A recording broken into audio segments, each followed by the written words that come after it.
Okay, welcome to the Sandbox presentation for October 8th, 2015.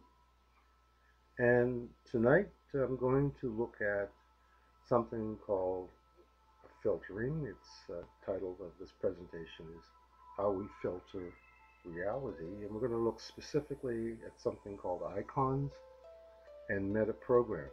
And we might have to do this over a couple of sessions, so I'm calling this part one.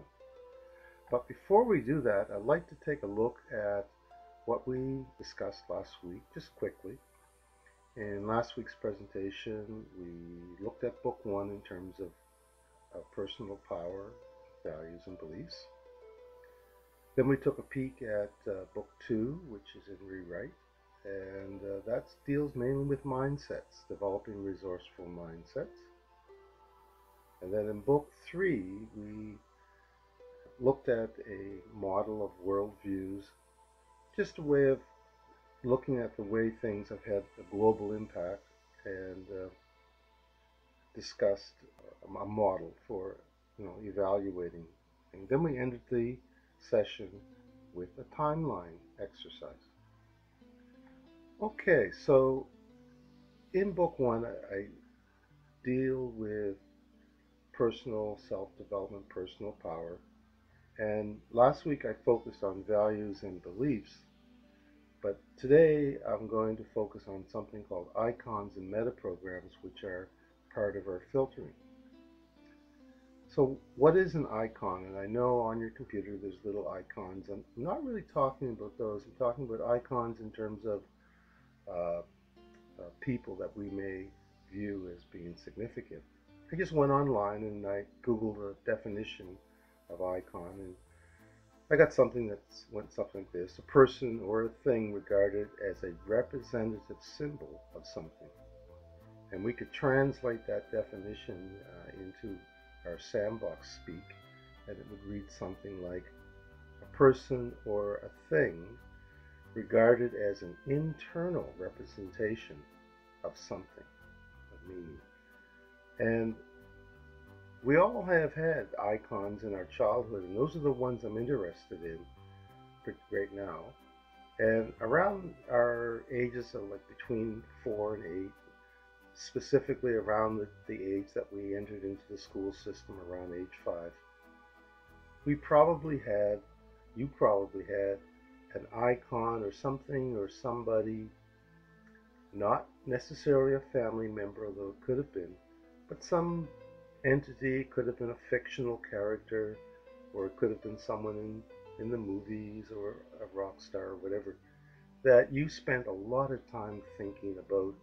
You maybe even had little toys of the character. I know my son had little action figures. And you spent a lot of time developing these icons.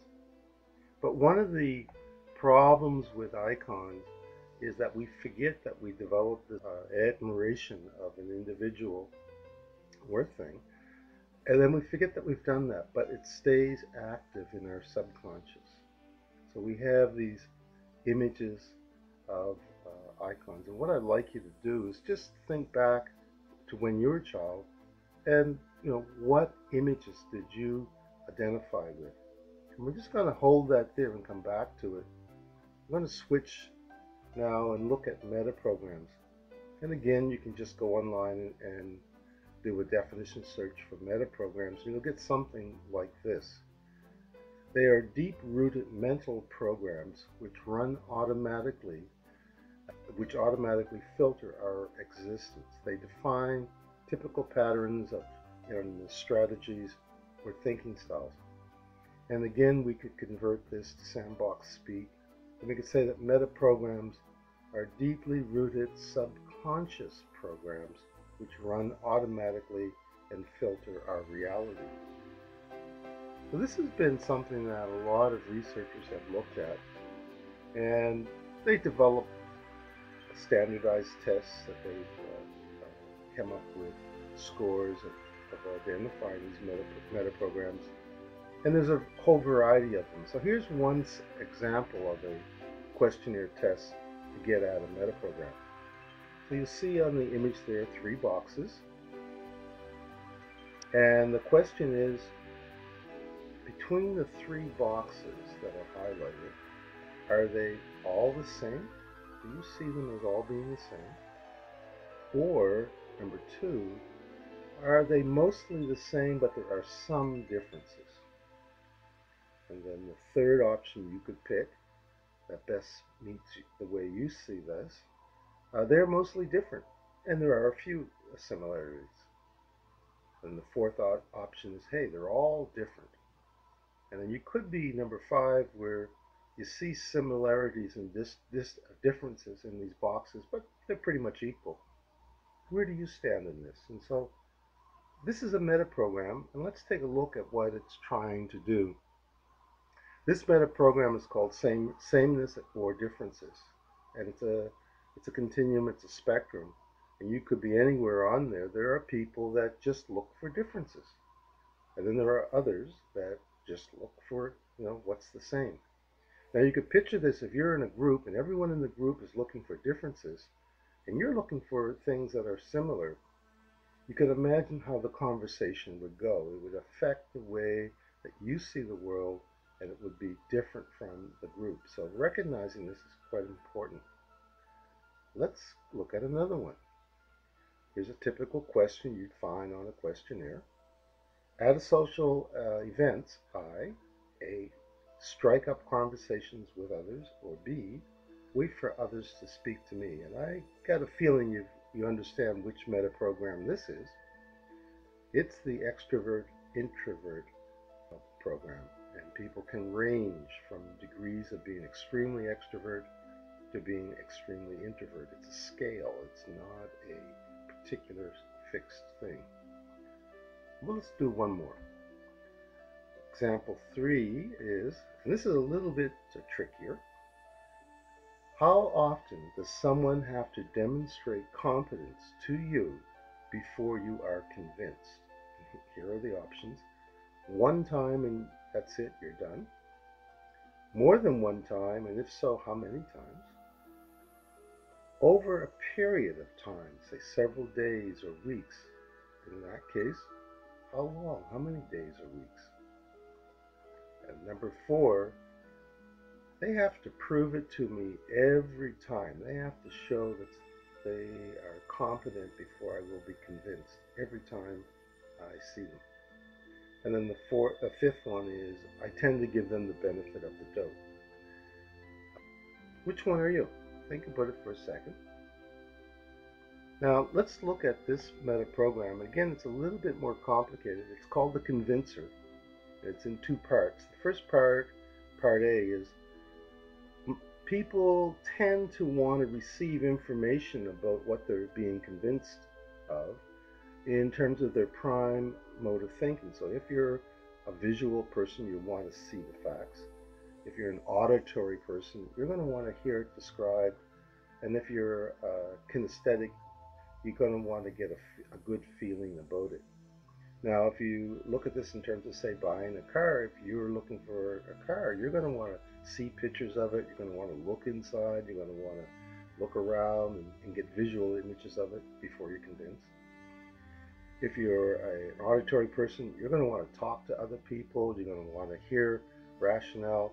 You may even want to start the car and listen to it. And if you're kinesthetic, you may want to drive the car. You may want to feel how the doors move. You want to feel the seats, that kind of thing. So that's receiving the information. The other part of it is, you may need to do this many times before you're convinced. So for some people, it's right away. For others, they need to go back and repeat the process a set number of times. And some people will always need to be reconvinced. Now, salespeople understand this meta program really well. And you're not going to be a successful salesperson unless you understand this meta program. But let's look at how this fits into our internal map of reality. And last week I showed you this model. And it's a self-regulating cybernetic loop.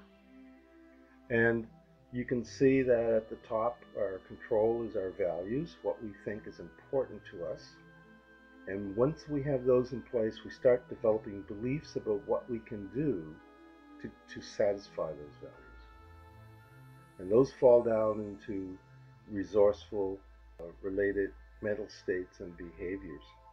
All that action gets fed back into our observed world, and we get feedback. So we're crunching down from our values into actual behaviors, and then we're crunching up into observed behaviors or observed results, and then making conclusions. And as I said, it's a cybernetic loop, works fantastic. It runs primarily in the subconscious, and most of the time we're just unaware, unconscious of what's going on. But let's look deeper at what happens when we filter. So when we filter, we will delete, distort, and we'll even hallucinate our observed reality to match up with our values and beliefs. And there are certain ways we do that, and we looked at two today.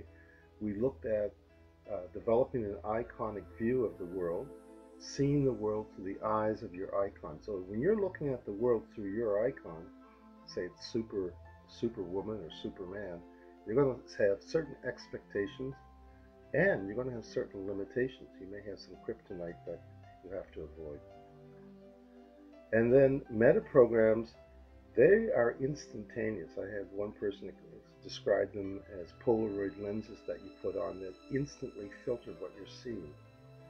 They are primarily running totally unconscious. You're not aware that you're flipping into these meta programs.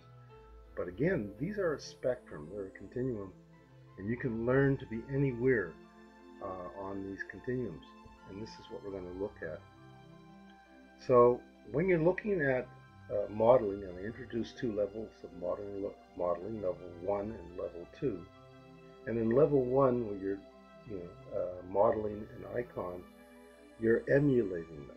So level 1 is emulation, and you maybe dress the way your icon dresses, you may speak the way your icon speaks.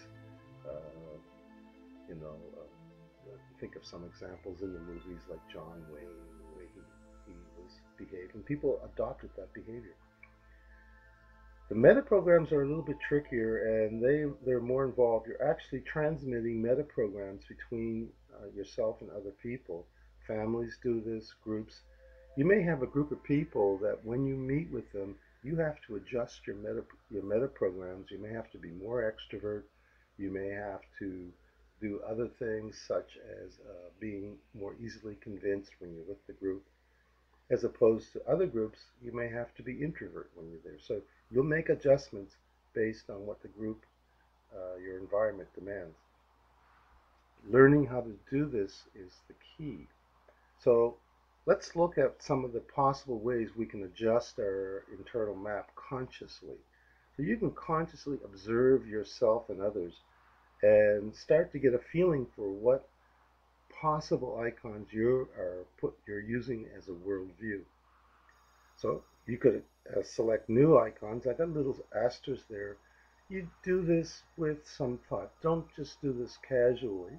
Give it some thought and find an icon, someone you admire, that matches up with your values, because this will have an immediate effect on the way you act. Same thing with deleting old icons. Really give it some thought, and if you had an icon as a child that no longer applies today, you can just remove it. It's not a big deal, and we'll talk about how to do that later.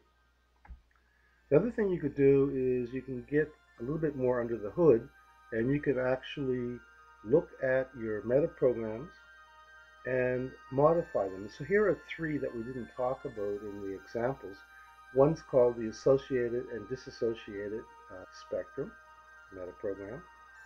The second one here is the sensor intuit, and the third one is judge or perceiver. And what I've done here on the left hand arrow, it's moving towards being closed. And please don't see the word closed as being negative. It has no value or judgment associated with it. It's just a state. It's not anything good or bad.